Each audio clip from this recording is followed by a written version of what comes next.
G'day viewers, I'm going to share with you some observations I have about the debate over the nomination of Judge Brett Kavanaugh to the Supreme Court in the US. And yes, everyone's doing that, but the angle I'm coming from this time is I've had a bit of a different insight for me, namely because on Friday night I shared a video that the team at Alara Films made on Facebook, and it was splicing up Samuel L. Jackson with the testimony in Kavanaugh's hearing.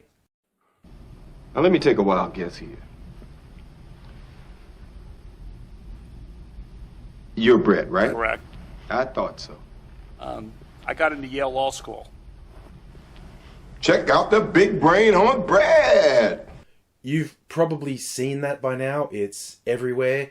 And just on my Facebook page, which I shared it on Facebook because they don't use Facebook. It seems like Instagram is their thing. But I shared it on Facebook, and much to my surprise, it ended up being seen by millions of people. It got like 7,000 comments on it, 100,000 shares. And that really helped me see how people were reacting to this. On just the purely funny side, the number of people who can't take a joke is a bit low. And I'm not saying it's all Kavanaugh supporters who can't take a joke, because there are quite a lot of comments along the lines of, I'm a Kavanaugh supporter, but this is just funny. But there are a bunch of, oh, this is so disrespectful. Oh, that's not funny. I'm sorry, it's objectively funny. You may be upset that it's mocking someone that you're trying to champion as being a wonderful person. That just means you don't have a sense of humour. And given the degree to which, if you're at all progressive, you have to put up with these alt-right provocateurs going, the left doesn't have a sense of humour. What a bunch of snowflakes. You can't make jokes about anything.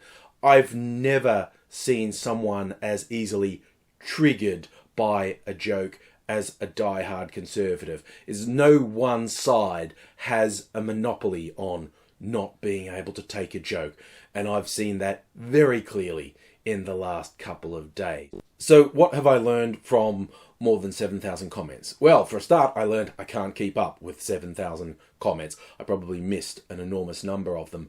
But I saw enough to see certain trends and patterns, and the dominant trend is the divide is very harsh along partisan lines, as basically people who support the Republican Party are very pro-Kavanaugh, people who support the Democratic Party are very pro-Ford, and outside America, people who regard themselves as progressive or feminist, pro-Ford, people who regard themselves as conservative, traditional, pro-Kavanaugh. Now, as more of this testimony came out, if there's been any change at all, it's been some people on the conservative side going, don't really think Kavanaugh's up to the job. He did not cover himself in glory, quite honestly. But seeing certain themes recur in the comments, one I wanted to address is people, and there was multiple comments along these lines, but saying, oh, how can you just judge this man? What if it was your brother, husband, son, father in this situation? How would you feel then?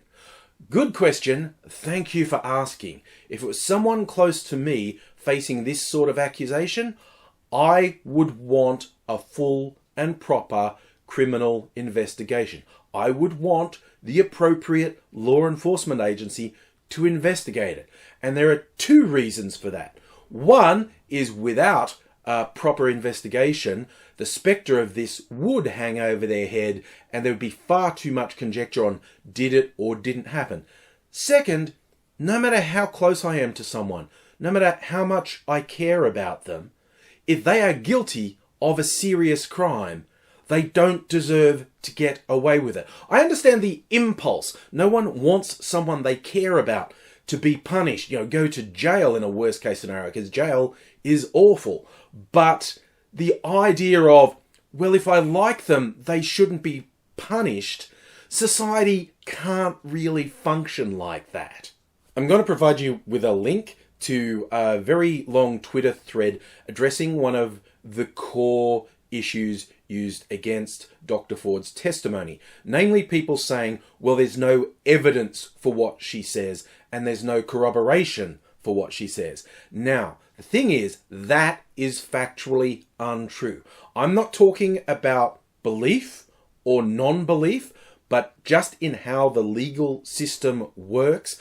To say there's no evidence and no corroboration is factually incorrect. This is people conflating evidence and proof. We do not have proof. Virtually the only proof we would get would be a confession from Kavanaugh. But evidence is not proof. And here you go, kids. Sworn testimony is evidence. That is how the legal system works in most parts of the world, but certainly in the US. So with both Dr. Ford and Judge Kavanaugh giving sworn testimony, that is evidence. And of course, those sworn testimonies conflict. So obviously, one is lying. So we then look at, is there any corroboration? And what corroboration means is not, again, it is not proof. It is there anything to support it? And yes, there is an enormous amount of corroborating evidence that Kavanaugh was very aggressive to women, that he was a serious binge drinker. His own friends have corroborated that. And when you look at how he has clearly, repeatedly lied under oath, particularly when talking about the entries in his high school yearbook that are clearly boasting about activities that are about sex and excessive drinking, and he lied and said that wasn't what they were about, that is actually corroboration. When he lies about corroboration that would further incriminate him, that lie is additional corroboration. Because why would he lie if he wasn't guilty? That isn't conclusive proof. That is evidence. And this is a key thing you need to get clear when talking about this or any other case. Evidence does not mean proof. And the absence of proof does not mean the absence of evidence or corroboration. And really, in this case, the vast majority of evidence and corroboration is on Dr. Ford's side. It really does not look very good for Kavanaugh. Now, with the FBI investigation going ahead, we still don't know exactly what they get to investigate because there've been a lot of claims and counterclaims, some of them a bit hysterical. I'm not going to make any because I don't know. I'm going to wait until their report comes out, and that will give an indication of how thorough and fair the investigation was.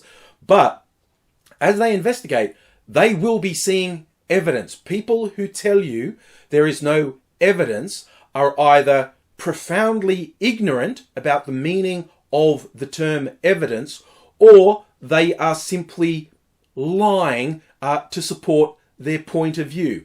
And I did see quite a bit of that in the comments as well. People saying completely spurious and easily provable lies to justify why they supported Judge Kavanaugh.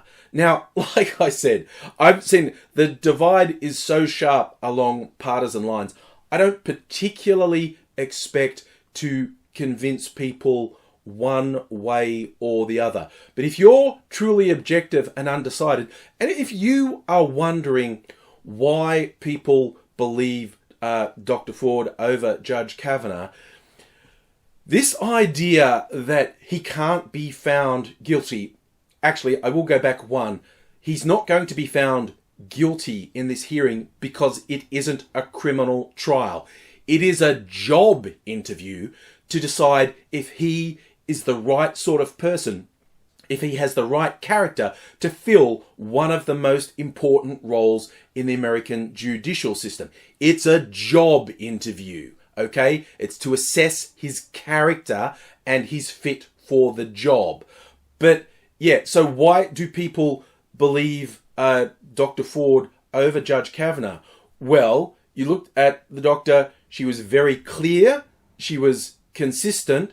There were a lot of attempts to derail her with irrelevant minutiae that didn't detract from what she said. She was calm, she was consistent, she was believable, and most notably, she had brought up the incident years previously in counselling. So she did not bring this up for the first time in this hearing. She had told her husband and counsellor about it in the past, but felt compelled to come forward because she doesn't think Kavanaugh is a fit person for the Supreme Court. Kavanaugh, on the other hand, who was in a job interview, was belligerent, angry, entitled, and clearly lied multiple times under oath. Now, like I said, I honestly don't expect to sway many people's opinions because people have already decided, and it's largely on partisan lines. But if you want to know why people support Dr. Ford, that is basically it. She's plausible, he isn't. And the idea that there has to be proof in the case of sexual assault means that virtually no sexual assaults would get prosecuted. In an overwhelming number of sexual assaults, there is only the perpetrator and the target. So evidence needs to be assessed by investigation and criminal proceedings, but there is rarely proof. There is varying degrees of evidence. And if you're going to say that you could never convict someone of a sexual offence without irrefutable proof, the already horrifically low level of conviction for sexual assault and rape would be even lower. And yes, people are saying, but false accusations happen. They do. False accusations of rape happen, but it is low. There are false reports of all crimes on the book. And for rape, the number is definitely not higher than false reporting of other crimes, like insurance con jobs and that type of thing. So to actually say that in any way undermines claims of rape makes no sense. If you're going to say, I can't believe that rape claim because some claims are false, very small number, then you are basically saying, I can't believe anyone could ever get convicted of any crime because some of the reports are false. That simply doesn't hold up. And like I said, he's not going to get convicted of any crime anyway. It's just down to whether he's suitable for the job. One of the most important jobs in America that he has clearly lied under oath trying to get because he clearly feels entitled to it. Thanks for watching. I hope you enjoyed that. If you did, feel free to subscribe to my YouTube channel if you're not already. Follow my Facebook page to see more updates, videos and other fun things. And hey, if you didn't enjoy it, I really hope you go out and get a life rather than obsessing over me, because I don't even know you exist, so why would you obsess about me? Just don't watch. That's pretty easy. But hey, if you did like it and want to help me out, that's really simple. Share it with your friends on the various social media. Tell them it's worth checking out because I hope that's how you feel, and I hope to see you again soon.